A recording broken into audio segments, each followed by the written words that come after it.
Arrest అయి జైల్లో ఉన్నటువంటి మా చిలకలూరుపేట నియోజకవర్గానికి చెందినటువంటి మా వైఎస్ఆర్ కాంగ్రెస్ పార్టీ సీనియర్ నాయకులు సింగారెడ్డి కోటిరెడ్డి గారిని మరి ఏ విధంగా జైలు దాకా కూడా తీసుకొచ్చారనేటువంటి విషయం రాష్ట్ర ప్రజలందరూ కూడా గమనిస్తూ ఉన్నారు. మరి వారిని ఈ రోజున మేము వారి కుటుంబ సభ్యులు మా బాబాయ్ గారు మా ముఖ్యమైనటువంటి వైఎస్ఆర్ కాంగ్రెస్ పార్టీ నాయకులు వారిని పరామర్శించడం జరిగింది. మరి ఈ కూటమి ప్రభుత్వం ఏర్పడ్డాక ఎంత దారుణంగా వ్యవహరిస్తుందో అనేటువంటి విషయానికి ఈరోజు చూసినట్టయితే మరి ఈ సింగారెడ్డి కోటిరెడ్డి గారికి 75 సంవత్సరాల వయసు. అంత పెద్ద ఆయనని, అంత పెద్ద వయసులో ఉన్నటువంటి ఆయన్ని మరి అక్రమంగా ఏ విధంగా అరెస్ట్ చేసి జైలు పాలు చేశారో ఇదే నిదర్శనం అని చెప్పొచ్చు.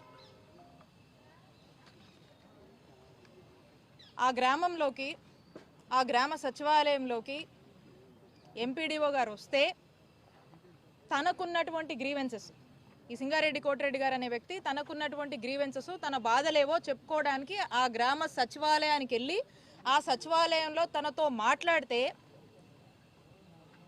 మరి ఏ విధంగా రకరకాల కేసులు పెట్టి రకరకాల సెక్షన్స్ పెట్టి మరి ఈ రోజున జైలు పాలు చేశారో మనం చూస్తూ ఉన్నాం. నాకు ఆశ్చర్యం అనిపిస్తుంది, కనీసం మానవత్వం కూడా లేదా అని చెప్పి. ఈ రాష్ట్రంలో లా అండ్ ఆర్డర్ ఉందా? ఇదేనా?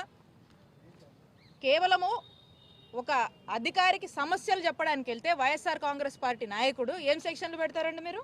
ఆ సెక్షన్లు చదువుతాను నేను. 132 criminal assault of a public servant while discharging her duties.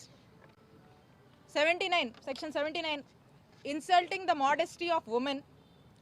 Section 351/1 criminal intimidation. 329/3 criminal trespass. ఈ క్రిమినల్ ట్రెస్పాస్ అంటే ఏంటన్నా? ఈ క్రిమినల్ ట్రెస్పాస్ అంటే ఎక్కడైనా ఒక ప్రైవేట్ ప్లేస్లో ఏమైనా అని హరాస్ చేస్తే ఇంకేదన్నా అయితే క్రిమినల్ ట్రెస్పాస్ అంటాం. కానీ ఇక్కడ క్రిమినల్ ట్రెస్పాస్ ఏంటి? ఒక గవర్నమెంట్ ప్లేస్లో ఆ గవర్నమెంట్ అధికారితో తనకున్న గ్రీవెన్సెస్ వెళ్ళి ఈ నాయకుడు చెప్తే గవర్నమెంట్ ఆఫీస్లో క్రిమినల్ ట్రెస్పాస్ అంటారా దీన్ని? ఏంది ఇది? గ్రీవెన్స్ చెప్పుకోవడానికి వెళ్తే కూడా ట్రెస్పాస్ అంటారా? ఏంది సెక్షన్? ఒకసారి ఆలోచన చేయాలి అందరూ. అలాగే 119/1 గ్రీవియస్ హర్ట్. గ్రీవియస్ హర్ట్ అంటే ఏంటి? అంటే కొడితే, ఆఫీసర్ని కొడితే ఆవిడ బాగా సీరియస్గా హర్ట్ అయ్యి లేదా బ్లడ్ ఇంజురీసో లేకపోతే ఏదన్నా అయితే ఏమంటారు? గ్రీవియస్ హర్ట్ అంటారు. అంటే మాట్లాడితే కూడా ఆమెను కొట్టారని, ఆమె గాయాలైనట్టు ఏం పెడుతున్నారు? ఏం సెక్షన్లు ఇవి? ఏంది ఇది అసలుకి? అసలు ఏం చేస్తున్నారు? ఇవా సెక్షన్లు? ఇక దీనికి పైగా ఎస్సీ ఎస్టీ అట్రాసిటీ సెక్షన్స్.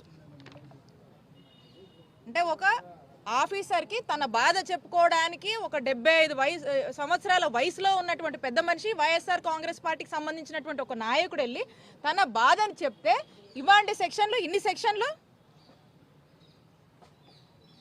ఏంటండి? అసలు ఏంటి ప్రభుత్వం అసలుకి?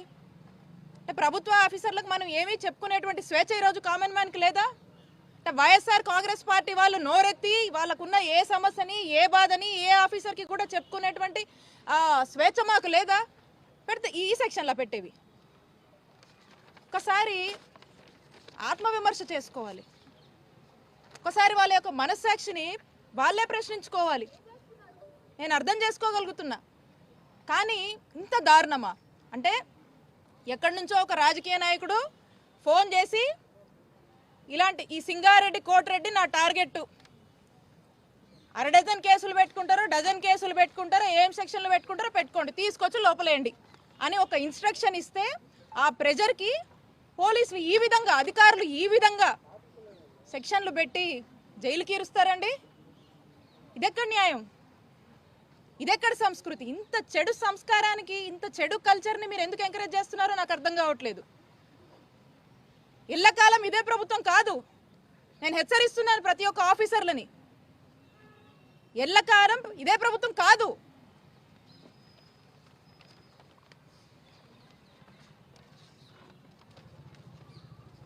అలాగే లోపల మా సత్తెనపల్లి నియోజకవర్గానికి సంబంధించినటువంటి రాజశేఖర్ రెడ్డి అనే సోషల్ మీడియాకి చెందినటువంటి కుర్రాడిని కూడా అతన్ని కూడా మేము పరామర్శించడం జరిగింది. అతను కూడా ఇదే బాధ చెప్తా ఉన్నాడు. ఎక్కడెక్కడి నుంచో కేసులు పెడుతున్నారు, ఎక్కడెక్కడి నుంచో ఏవో సెక్షన్లు అంటున్నారు, అసలు కనీసం నాకు సంబంధం లేని వాటిలో కూడా నన్ను లాగుతున్నారు ఏంటని చెప్పి అబ్బాయి చెప్తా ఉన్నాడు.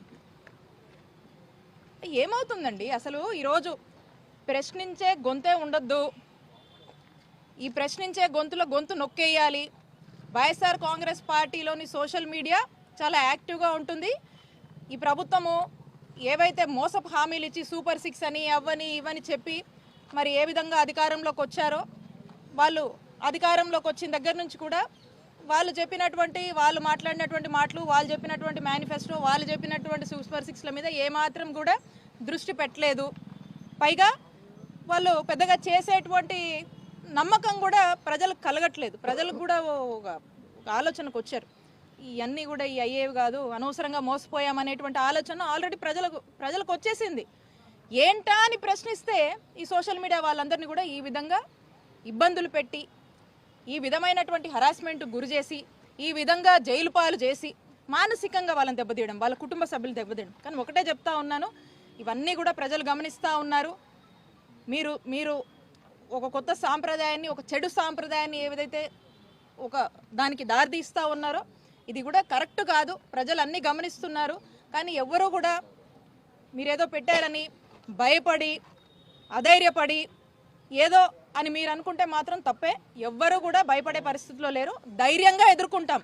మా నాయకుడు జగనన్న మాకు అండగా ఉన్నాడు. అందరూ ధైర్యంగా ఉండండి, ధైర్యంగా ఎదుర్కొందాము. మళ్ళా మనకు మంచి రోజులు వస్తాయి.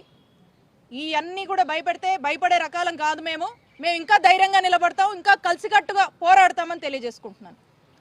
మేడం, రాష్ట్రంలో ఎక్కడో చోట రోజుకి మహిళలపైన దాడులు జరుగుతున్నాయి, అత్యాచారాలు జరుగుతున్నాయి. ఈరోజు కూడా వైజాగ్లో లాస్ట్ స్టూడెంట్ పైన జరిగినటువంటి అసలు ఈ రాష్ట్రంలో లా అండ్ ఆర్డర్ ఎక్కడుందండి? మహిళలకు రక్షణే లేదు. మహిళలకు రక్షణ ఉందనుకుంటున్నారా? కూటమి ప్రభుత్వం ఏర్పడ్డాక మహిళలకు రక్షణ లేదు. ఎందుకు లేదంటున్నానంటే, అసలు ఈ రోజున పోలీసులే కావచ్చు, ఇక్కడ లా అండ్ ఆర్డర్ ఏ విధంగా ఉండాలనేటువంటి దాన్ని గురించి ఆలోచిస్తే ఉంటుంది, ఏమైనా పట్టించుకుంటూ ఉంటుంది. ఏం పట్టించుకోవట్లేదు. వాళ్ళ ఆలోచన ఎంతసేపు ఏముందండి? ఎంతసేపు YSR Congress party social media, state వ్యాప్తంగా వైఎస్ఆర్ కాంగ్రెస్ పార్టీ సోషల్ మీడియాలో ఏమవుతుంది, ఎవరేం పోస్ట్ పెట్టారు, ఎవరిని ఇళ్లలోంచి తెచ్చి తీసుకురావాలి, ఆడకేసి పెట్టాలి, జైల్లో వేయాలి, ఎవరు ఎక్కడ దొరుకుతారు, ఎవరు ఈరోజు పోస్ట్ పెట్టారు, ఎవరు 5 ఏళ్ల కింద పోస్ట్ పెట్టారు, ఎవరిని ఎప్పుడు తీసుకురావాలనే దాని మీద. అంటే మొత్తం కూడా మనం చూసినట్టయితే ఉమెన్ సేఫ్టీ లేదు, ఏం లేదు, లా అండ్ ఆర్డర్ లేదు, ఏం లేదు.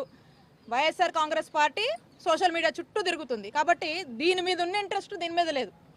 అవతల మీరు చెప్తున్నటువంటి వైజాగ్ అమ్మాయిని లా చదువుతుంది అమ్మాయి, ఆ అమ్మాయి మీద అత్యాచారం చేస్తే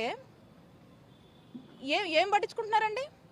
మనం చూసినట్టయితే కూటమి ప్రభుత్వం ఏర్పడ్డాక ఈ 6 నెలల్లో చూస్తే సగటున రోజుకి ఎక్కడో అక్కడ ఏదో ఒకటి, కొన్ని అఫీషియల్గా వస్తున్నాయి, కొన్ని రావట్లేదు. కొన్ని అయితే అసలు ఆ డెడ్ బాడీస్ కూడా ఎక్కడ ఉంటున్నాయి కూడా మనకు తెలియట్లేదు. ఇలాంటి పరిస్థితులు ఉన్నాయి రాష్ట్రంలో. కానీ ఇవేవి పట్టవు.